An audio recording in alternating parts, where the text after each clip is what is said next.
Talagang mangyayari at mangyayari yan kung hindi nila ihinto ang sobrang pangungurakot. Pag hindi nila itinigilan ang sobrang pamumulitika at sobrang pangungurakot, talagang mangyayari diyang civil disobedience. Magwawala ng mga tao niyan. Kasi sobrang ang paghihirap eh. At saka sana kayong mga politiko, dapat inaayos nyo na itong problema na ito. Hindi na kayo nagbabangayan.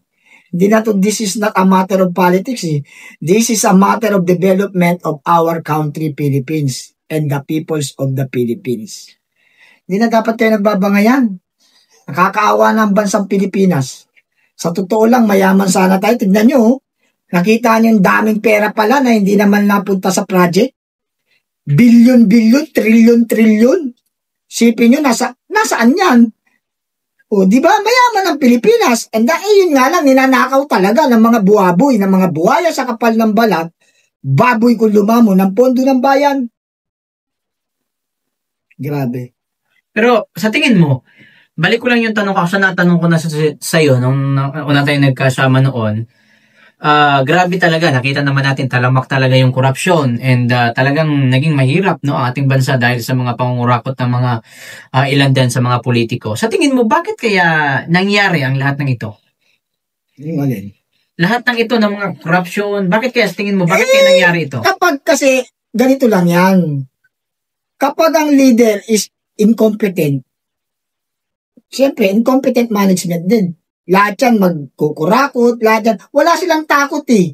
Wala silang pangamba dahil from the top, kurakot. At ina-allowed. Walang decision making ang ating leader eh. Ano mangyayari? Talagang ganun ang mangyayari yan. Magpapalasak ang kurakutan. Oh, ilan-ilan dyan matatinong politiko. May mga senator na mabubuti ang kalooban, may mga congressman. Pero outnumber sila, iilan lang sila. Sa 100 na halimbawa, 100 congressman, halimbawa lang. Pero mas marami, 200 plus yata sila, di ba? Isipin mo sa ilang daang congressman, ang matitino lang dyan siguro mga 10 o 20. O sa 20 congressman na matino, ilaban mo sa 80? Outnumber. Kaya, nagpapatuloy ang kurakutan. At na-allowed ito nang mula sa taas. Wala siyang warning, hindi niya binababalaan, walang sinasampulan, malayang nakakapanguraw. Tingnan mo nga, contractor lang, district engineer tsaka contractor, ang dami na kagad pera. Oh. Pero hindi sila talaga ang pinaka-mastermind, meron talaga yan. Na yun ang pinaka-lakas ng loob nila kung bakit nila ginawa yun. Hindi nila kayang gawin yun alone. Meron yan back up. Meron talagang pinaka-handler na yun ang nag-uutos, nagko-command. Okay. Ito mga nangyayari ngayon sa bansa natin, ito ba yung matatawag natin na crimes against humanity? Pwede rin. Pwede i-connect sa crimes against humanity. Kaya lang, this is, para sa akin ito, pwede rin kasi human ang namamatay, human ang naapektuhan. Pwede rin i-connect. Pero in the nature of crime, hindi rin. Kaya ko lang nasabi na pwede mong i-connect kasi nga ang apektado humanity, tao. Crimes against humanity. And consider this is economic sabotage. Yan ang isa. Economic sabotage kasi nga, alam mo ba na dahil sa nangyayari na yan, hindi na halos gumagalaw ang ekonomiya? Ramdam mo, di ba? Ramdam mo yan. Ramdam natin yan. Halos hindi gumagalaw. Bakit? Hindi nila sinusolusyonan yung paano magiging mabilisan ang ekonomiya natin. Pag ba, lahat ng mga delivery, hinto, hindi makapag-deliver, that is considered economic sabotage. And crimes against humanity na rin. Kasi ang krimen na against humanity, hindi naman yan yung mga literal na sinaksak, binaril, pinatay ng marahas. Hindi naman doon nakasentro lang yan eh. Pag ang involved dito tao ang nagsasakripisyo, tao ang namamatay at sobrang bilang ang namamatay dahil sa epekto ng sobrang pagba. May mga inaanod na bahay kasama yung mga bata, mga hayop na matay. Pwede nating i-consider na rin yan na crimes against humanity. Di ba? Kaya Magulo tong Pilipinas na to eh. Nakakatuwa na nakakainis eh. Nakakaawa na tayo eh. Habang ang mga politiko patuloy sa pagpapayaman, tayo naman patuloy sa paghihirap. Patuloy tayo sa paglangoy, sa kumunoy ng kahirapan. Wala. Ilan-ilan lang yung mga politiko nating matino na nakikipaglaban para sa ating karapatan. Ilan lang sila. Outnumber. Okay. So kung ikukumpara natin, sir, itong nangyari ngayon sa nangyari noon sa time ni Napoles, ano yung nakikita mo? Anong nakikita mong pagkakaiba? Kung ikukumpara natin yung kay Napoles at saka sa ngayon, saan yung sa tingin mo yung mas malala? Mas malala ngayon eh. Kasi yung kay Napoles, at least kahit papano si Napoles, nagdusa. Nakulong talaga si Napoles eh. Di ba nagdusa siya? Yun nga lang, hindi na ipalabas kung sino talaga yung pinakaugat. Di ba?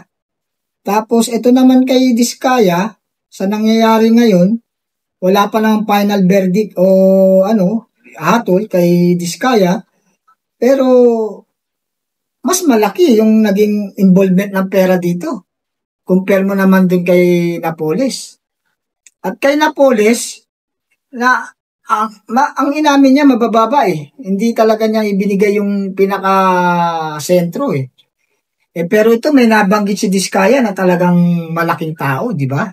Nabanggit niya si Martin Romualdez. Nabanggit niya si Saldico. Parehas yan na mga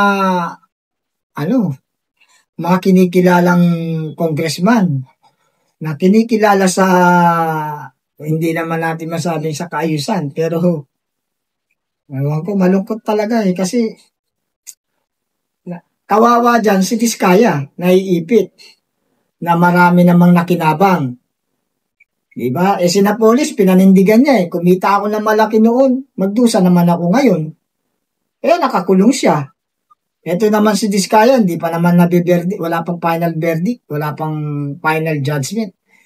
Kaya malaya pa siya, under questionable pa lang siya. Kaya malayo. Kaya lang, nakakatakot dito, kasi hindi binibigyan ng witness protection. Wala. Na supposed to be, napaka-danger at sensitibo yung pag-name drops niya doon sa dalawang mga opisyalis natin ng gobyerno. Yan ay isang threat sa buhay ni Contractor Diskaya na she is entitled na magkaroon ng witness protection program. Okay. So, balikan natin yung nangyari sa Senado. Dahil nga napalitan na yung Senate President, nagkaroon na ng tanggalan na yung mga committee dati nila Senador Bato, Bongo, na wala na sila doon. So, unahin lang natin yung kay Senador Bongo na wala na nga siya doon sa health ng committee na yon. So, ano yung opinion mo doon na pinalit si Risa Hontiveros? Nakakapagtaka eh. Si Risa Hontiveros ipinalit doon sa competent. Samantalang si Risa Hontiveros related sa health issue na meron siyang previous case na anomaly dun sa 90 billion na PhilHealth Fund o PhilHealth na pondo. Bakit siya ang inilagay? Ngayon, ang tanong dyan, ano mangyayari dun sa Malasakit Center ni Senator Bongo, that is author, at kanyang proyekto yun, kanyang idea? Ano ang gagawin dun? Mamimaintain ba yun? Kasi kailangan may malasakit din. Kaya nga Malasakit Center, may malasakit si Senator Bongo sa mga health issue ng mga mamamayang Pilipino. Sa aking nakikita, wala namang malasakit sa health si Risa Hontiveros eh. Paano magkakaroon ng malasakit yan? Kinupit niya nga yung 90 billion na PhilHealth Fund. Hindi niya pa na ibabalik yun. Tapos sasabihin kanina ni Tito Soto na kailangan ibalik muna. Ano yun? Si Risa Hontiveros nga hindi niya pa nga na-i-clear yung pangalan niya dun sa 90 billion fund ng PhilHealth Fund. Ilabas niya rin yun. Nasaan yun? Tapos ilalagay mo sa Committee of Health. Ano gagawin sa Committee of Health niyan? Conflict of interest yan. Dati na nga nangupit dyan yan. Okay, proceed tayo kay Senador Bato. Wala na rin siya doon sa kanyang committee na dating public and dangerous drugs. Sino pinalit dyan? Ejercito. Layo, artista din. Kasi yung tungkol sa usapin ng dangerous drugs, no? Dapat talaga dyan, previous policeman o previous law enforcer. Yung may alam sa batas ng pagiging pagiging pulis o tungkol sa may related ka dun sa concern ng peace and order. Si Senator Ronald Bato de la Rosa, may number 1 senator. Ano yan? Dating chief PNP. Pagdating sa peace and order at saka drugs related matter, marami siyang alam dyan. Alam niya mga legality niyan. Alam niya mga procedure, ang mga rules and responsibility. Alam niya lahat yan. Kasi nga, dati siyang chief PNP. Itong si Ejercito, JB Ejercito ba? Yes. Si JB Ejercito, ano nalalaman nito dun sa committee ng drugs? Ng related sa peace and order? Ano? Wala siyang expertise dun. Kaya parang nilalagay lang nila talaga at inaalis yung mga Duterte Ali. At ang ipinapalit, yung kanila. Kaya nga ito ngayon, wala na wala nang real essence of trust. Wala na. Okay. So, may kakapasok lamang na balita na kung saan nga ito na pinangalanan na ni BBM ang magiging membro ng kanyang binubuong independent na mag-iimbestiga doon sa mga independent panel na mag-iimbestiga doon sa mga flood control. Kabilang dito si Senior Associate Justice Antonio Carpio, nabatid naman natin na isa ito sa mga anti-Duterte. What is your opinion about that? Siyempre, panok nila yan Nilalagay nila yan para manipulation. Manipulasyon talaga yan. Yan yung mga tuso Mga kapanalig kasi nila. Kaya yan ang mga pinipeso. Tignan mo, bakit? Tsaka hindi yun ang tanong bro. Ang tanong, bakit kailangan na magkaroon ng independent panel?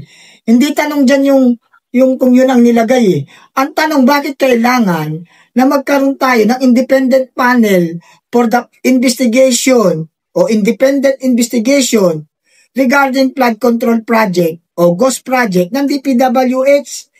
May investigasyon na nga sa Senado na dati ninawakan na nga ni Senator Marcoleta na ang ganda na sana ng patutunguhan, bigla na lang pinagpapalitan. Tapos gumawa sila ng independent panel. Di color of manipulation, moro-moro. Ilalagay nila yan dyan, gagasto sila ng pondo dyan para mag-imbestiga, sila'y kumikita habang nag-iimbestiga, pero wala naman totoong investigasyon. Sayang lang ang pondo para dyan. Bakit? Nag-iimbestiga ng Senado Excuse. Bakit kailangan magkaroon ng another investigation? Tapos sino mag-a-appoint? Siya rin. O di, sino ba siya? Kamag-anak siya ni Martin Romualdez. Si Pangulong BBM, magkamag-anak yan. Bakit siya nag-a-appoint ng mga tao doon sa investigation na independent panel, investigation for flood control project, ghost project ng DPWH, nai-involve na nga yung pinsan mo. Bawal yun. Hindi dapat ganon.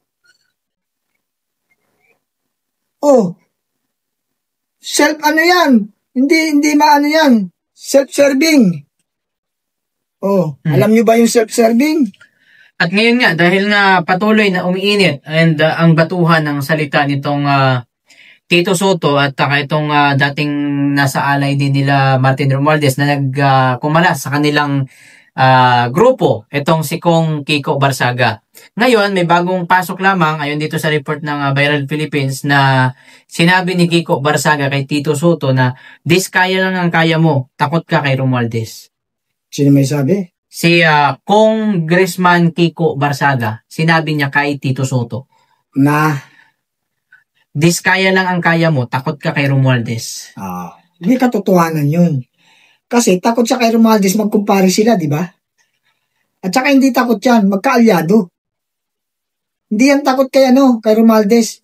Magkaibigan sila magkumpare yan Inaanak nila di ba, yung kasal nila, Oh. Hindi na tayo babanggit kung sino yung kinasal na magkumpare yan, dalawang yan. Oh. Hindi yan takot, magkaalyado kasi. Magkakasundo sila, same feather, flock together. Yun. Ngayon kasi, alam naman natin na yung binabaha is dito sa Maynila. So, pero ang gusto nilang imbestigahan yung Davao. Ano yung opinion mo dyan? Lalo na sila Pastor Abante. Yan. Taga saan si Abante? Maynila. O bakit niya kapapakailaman yung issue ng Davao? Ang usaping Davao, pan Davao. Ang usaping Maynila, pang Maynila. Huwag niya pakilamanan yung usapin ng Davao dahil may mga politiko doon na naka-assign. Sila doon, magtalo-talo sila doon. Wala siyang pakialam doon. I-concern niya yung pagbaha sa Maynila. Dahil taga Maynila siya, congressman siya ng Maynila, di ba? O, di Maynila, i-concern mo. Bakit mo pinakikialaman ng Davao? Pangalawa, ang Davao, walang reklamo. Meron ba tayong narinig na reklamo? Maaring sinisilipan nila. Hinahanapan nila ng butas, hinahanapan nila ng pondo.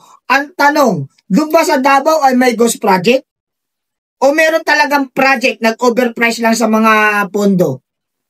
Iba kasi yung may project, doon sa ghost project. Kung may project naman, ba't mo kikwestiyonin? Ayan naman, naikinabang ang mamaya ng Davao, dahil may project naman. Kaya magkano pa yung inabot, basta may project, okay yan, basta naikinabang ang mamayan. Wala tayong pakialam kung magkano ginastos dyan. Sila na yun. Basta importante, yung project fulfill. Project completed. And people's nakinabang. Ang mamamayan. Ito na naman, meron ulit ba bagong kakapasok lamang na balita na ayun dito sa report ay handa di umanong si Martin Romualdez na kausapin ng pribado etong si Congressman Barsaga. Dahil nga marami siyang ini-expose, di ba? Ano yung opinion mo dyan? Iimbestigahan Hindi, gusto niyang makausap si Congressman Barsaga. Gusto makausap ng pribado ni Martin Romualdez. Siyempre, alam mo na yan. Ano yan? Closed door meeting yan. Pag closed door meeting, ano ibig sabihin? Di ba? Merong ibig sabihin yan. That is a color of politics and color of money. Yun. At kailangan mong i-private ang pag-uusap. Di kausapin mo nang in public. Bakit kailangan ng in private? Di ba? Ano na lang yan common sense Bakit nga ba private? Pwede naman in public kasi na-expose naman ang usapin na yan, public naman. Di pag-usapan na natin ang public. Ngayon, private, bakit? May sekreto. May hidden agendas. Yun ang hindi natin alam. Sila nakakaalam nun. Pero may something wrong. And mensahe na lang sir sa ating mga kapulisan kasi at this time napakarami na di umano ang mga i-deploy na mga kapulisan sa iba't ibang location na pinagdadarausan ng rally. Ano yung mensahe mo na lang sa ating mga kapulisan? Mensahe ko sa ating mga kapulisan, sana naman kung hindi na nga kayo kumikibo sa malalang korupsyon, hindi na rin kayo kumikibo sa mga anomalya, sa mga kaguluhang likha ng ating mga politiko, hindi kayo kumikibo, nananahimik kayo. Sana naman, huwag na rin kayong kumibo sa mga nagaganap na rally. Pero hindi ko sinasabing huwag kayong pumunta dun sa rally. Pumunta kayo, pero to observe the peace and order. Huwag namang hiyaharas ang mga simpleng mamayan na nagbabahagi lamang ng kanilang mga sentimento at ng pagkadismayado sa nagaganap dito sa ating bansang Pilipinas na sobrang corruption, sobrang pagpapahirap. Sana naman, ang gawin ng ating mga kapulisan ay i-maintain lang yung peace and order at huwag pigilan ang mga nagrarally o mga nagpa-public sentiment. Para sa akin, kung ako ang pulis, kung ako ang pulis at may nagbigay ng order sa akin para pigilan o para alisin o i-disperse ang ating mga mamayang Pilipino na nagpapahayag lamang ng kanilang mga saloobin at sentimento, ay hindi ako basta-basta susunod dyan. Dahil unang-una, Nasa Constitution din natin ang People Assembly. Batas yan.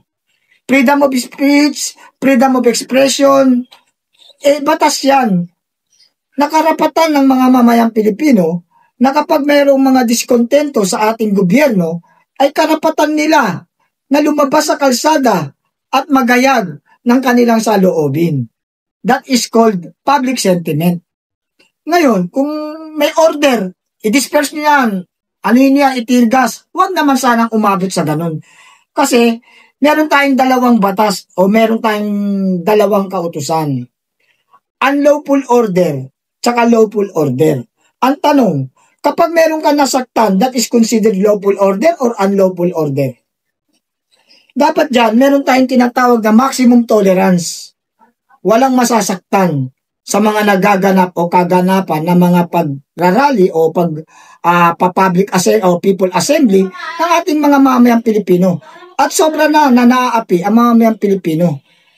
Hanggat hindi naman sila gumagawa ng karahasan, hindi naman sila gumagawa ng mga vandalism, ay wag nyo naman sanang pigilan ang kanilang malayang karapatan.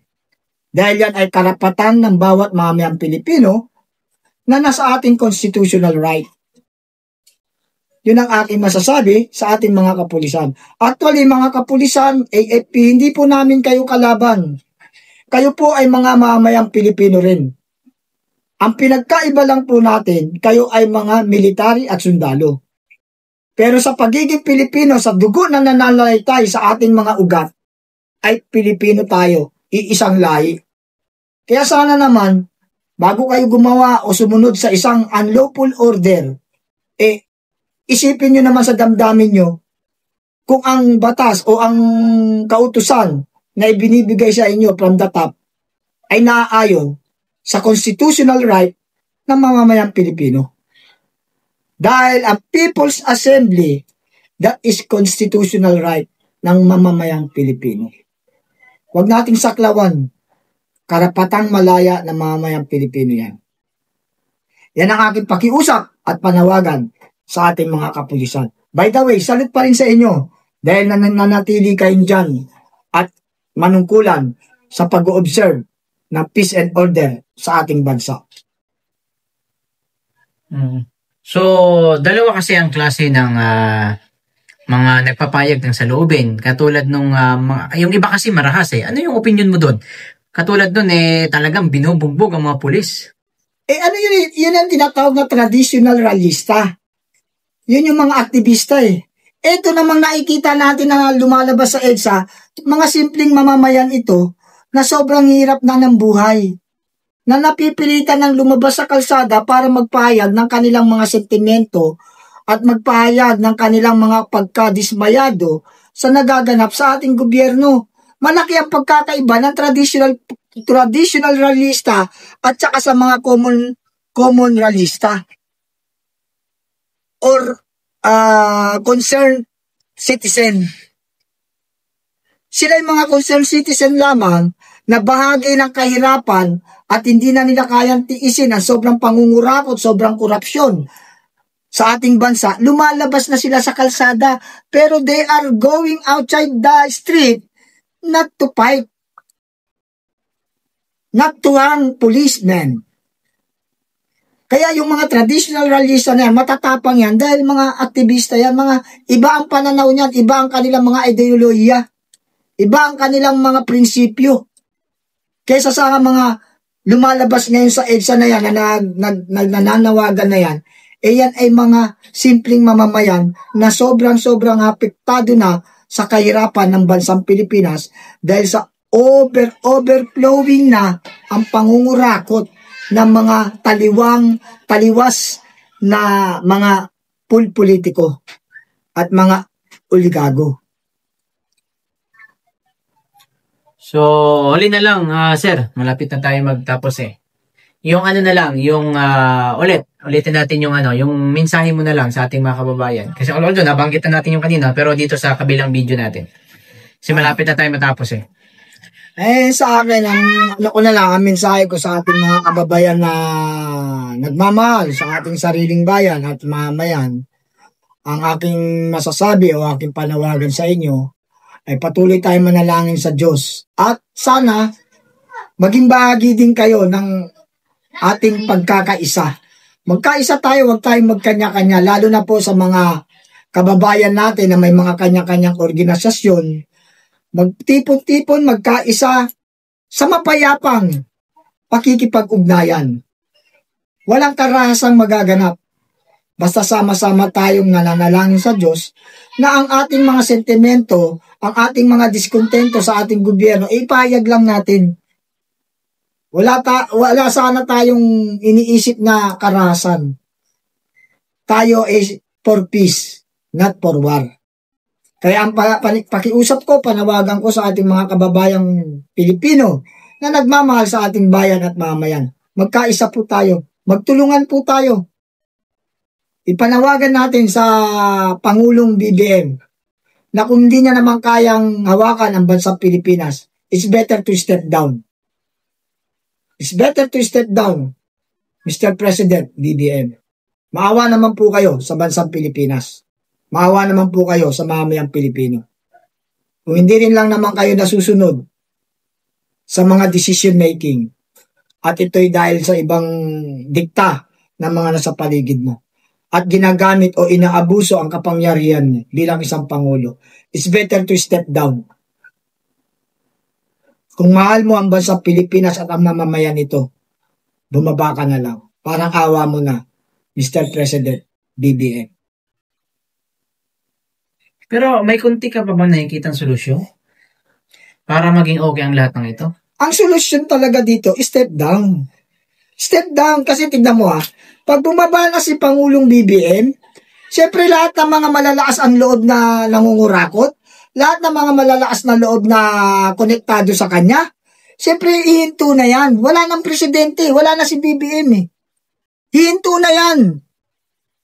And as per Constitution, as per law, sino ang dapat pumalit? Sino? Sino kabayan? Ang dapat pumalit? BP. As per Constitution. BP Sara. Ibigay kay Ma'am BP Sara Duterte. Kung talagang for peace ka, you love the country and you love the people of the Philippines, step down. May magagawa pa ba si Martin Romualdez? May magagawa pa ba si Saldico? May magagawa pa ba yung mga super kurakot dyan sa paligid niya? Wala nang magagawa yan kasi wala na si Pangulong BBM. At yan ay pasasalamatan ng mga mamayang Pilipino na he decided to step down for the betterness of the Philippines. So, he's a hero. Pag ginawa niya yun. Kaya pakiusap ko at pakiusap ng mga mamayang Pilipino na apektado na sa sobrang-sobrang kahirapan at pangungurakot ng mga politiko, step down. Para hindi magamit ang kapangyarihan mo, Mr. BBM, habang may panahon pa. Okay, huling tanong na. Nawala na ilaw mo. Okay lang. Huling tanong na lang. Dapat na bang din palitan si Tito Sotto bilang Senate President? Dapat lang nakikita naman natin na one-sided siya dapat siya palitan si Tito Sotto? Papalitan uli. Dapat ba? Dapat para sa'yo? Dapat talagang palitan. Dapat talagang kasi meron mga nananawagan katulad nila Kati Binag na dapat na daw talaga ito siyang palitan. Sa akin pananaw, dapat din palitan kasi unang-unang arangkada pa lang niya, meron na siyang kinikilingan di ba kitang-kita naman hindi siya nag-issuance ng protection program? For what reason? Doon pa lang killing na yun Tapos sinabi niya pa, nung dinala sa PNP custody, si District Engineer Bryce ba yun? Bryce. Hindi na pala committee chairman si Senator Marcoleta. Ibig sabihin, hindi na siya committee chairman ng Blue Ribbon, babastusin nyo na yung previous investigation.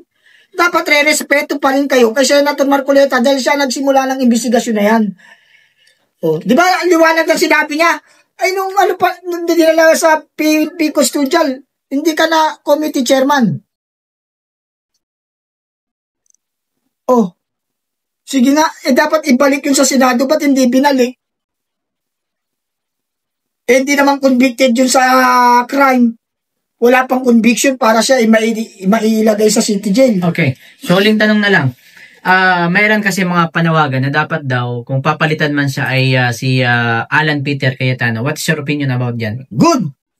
Approve. Kung si Senator Peter Alan Cayetano ang ilalagay, is better than anyone. It's better. Kung pwede nga ibalik si Senator Jesus Escudero, si Jesus Escudero na lang uli. Siya naman talaga dati. Ba't kasi kailangan tanggalin yung mga yan? Talaga naman, manipulasyon kasi, moro-moro na yan.